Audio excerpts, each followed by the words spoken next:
A primeira temporada dessa matéria incrível chamada pasteurização se inicia com a criação desse processo térmico pelo cientista químico e microbiologista francês Louis Pasteur, em 1863, originalmente para vinho, no século XIX. A pasteurização é um tratamento térmico que elimina os micro-organismos termossensíveis, todos os patogênicos e outros não esporulados existentes no alimento. A temperatura não passa dos 100 graus Celsius, podendo este aquecimento ser produzido por vapor, água quente, radiação ionizante, calor seco, micro-ondas e etc. O leite, por exemplo, é pasteurizado a 75 graus Celsius por 15 segundos e o suco de manga a 95 graus Celsius por 30 segundos. Após o aquecimento, o produto é submetido a um rápido resfriamento para impedir a proliferação dos micro-organismos sobreviventes. Utilizada rotineiramente tanto na matéria-prima recebida quanto no produto final. Em regra, é utilizada em todos os alimentos in natura. É um processo com menos perda de qualidade e é usado quando os agentes microbianos responsáveis pela alteração do alimento não são muito termorresistentes, ou quando deseja-se destruir agentes competitivos, como, por exemplo, antes de uma fermentação. Já na segunda temporada, veremos a realização desse processo. A pasteurização pode ser feita de duas maneiras: rápida e com temperatura alta, de sigla HTST, High Temperature Short Time, usando temperaturas superiores a 70 graus Celsius por alguns segundos, ou lenta e com temperatura baixa, de sigla LTLT, Low Temperature Long Time, com temperaturas entre 58 e 70 graus Celsius por alguns minutos. Alguns dos equipamentos utilizados para pasteurização são o trocador de calor de placas, o trocador de calor tubular e o tanque de pasteurização. Há também outros meios muito menos usados ou experimentais, como a irradiação, no qual o alimento é exposto a baixas doses de radiação sem se tornar radioativo. O aquecimento ômico, processo de pasteurização que consiste na aplicação de uma corrente elétrica no alimento, em geral líquido, com eletrodos, e a pressão hidrostática, que consiste na aplicação de altas pressões com o alimento inserido em vasos herméticos, podendo o processo ser utilizado em alimentos líquidos ou imersos em água. A pasteurização também pode ser realizada no produto já embalado, hermeticamente fechado, como os sucos de frutas, doces em caldas ou compotas. Latas ou vidros são aquecidos em banho-maria, seguidos do resfriamento. O processo de pasteurização traz vantagens à vida humana. Ele elimina as bactérias potencialmente causadoras de algumas patologias, além de conservar os produtos por um tempo maior, facilitando um método de produção alimentar mais seguro e padronizado. Porém, a pasteurização do leite, por exemplo, vem sendo discutida nos últimos anos porque este processo causa uma redução considerável nos níveis de cálcio e fósforo, que pode acarretar em consequências negativas aos ossos e para o organismo em geral.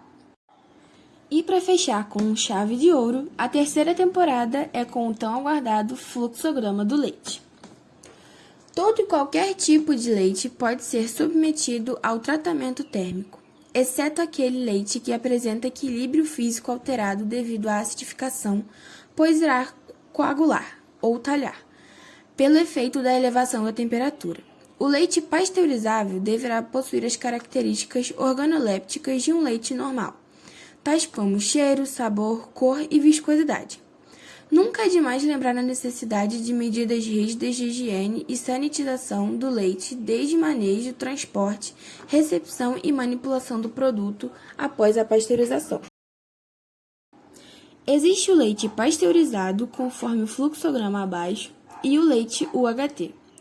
O UHT é o processo que consiste em levar a temperatura do leite para 130 graus Celsius ou a 150 por 3 a 5 segundos. O leite UHT, antes de passar pelo processo de esterilização, precisa estar pré-beneficiado, filtrado, pré-aquecido, clarificado, padronizado e pasteurizado. O processamento do leite se dá início no fluxograma, na ordenha, que deve ser feita em um ambiente higienizado e com todos os equipamentos limpos e desinfectados antes da coleta do leite, evitando o aumento de carga microbiana do leite após a ordenha. No transporte, a expedição de leite pasteurizados tipo A, B e C deve ser conduzida sob temperatura máxima de 7 graus Celsius, mediante seu acondicionamento adequado e levado ao comércio distribuidor por veículos como carrocerias providas de isolamento térmico e dotadas de unidade frigorífica para alcançar os pontos de venda com temperatura não superior a 7 graus Celsius. Na recepção do leite cru, a indústria deve realizar o controle do leite cru refrigerado que ocupa cada compartimento do tanque do caminhão, considerando testes relativos à temperatura, álcool ou alizarol na concentração mínima de 72%, acidez, índice crioscópico, entre outros. Já no resfriamento, normaliza-se a temperatura de entrada do leite na fábrica, em um permutador de placas, com estrutura e placas em aço inoxidável e circuito de água gelada. A filtração e clarificação do leite ocorre sendo ela filtrado para a remoção das impurezas maiores e clarificado. Na padronização, o mesmo é padronizado de acordo com a necessidade de produto de leite integral, semidesnatado ou parcialmente desnatado. Em gordura, o teste é realizado para obter os valores de gordura dos leites que chegam à indústria. Baixos teores indicam que houve retirada parcial da gordura do leite.